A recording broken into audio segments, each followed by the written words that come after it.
Not even 100 years after the Founding Fathers wrote all men are created equal, politicians were already asking, yeah, but what does that mean exactly? Yeah, but what does that mean exactly?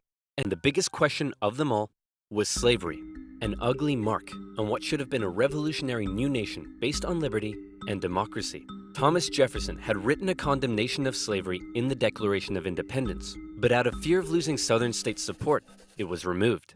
Hey guys, do you think leaving this a little vague will create any unforeseen problems in the future? And those unforeseen problems were now beginning to rear their ugly heads.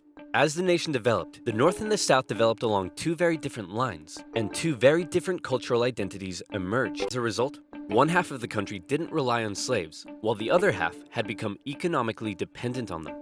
General mistrust began to develop between the North and the South, as Northerners felt the South were hell-bent on expanding slavery, and fear spread throughout the South that the North wanted to take their slaves away. He lamented at the hypocrisy of a great American nation meant to stand as a shining beacon of freedom, while also enslaving 4 million men, women, and children. He most famously declared in 1858 that a house divided against itself cannot stand, that one day, slavery in America would end.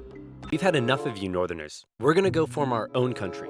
Mississippi declared that their position was thoroughly identified with the institution of slavery, and in a speech, the Confederate Vice President stated that the new Confederate government rested upon what he called the great truth of racial inequality.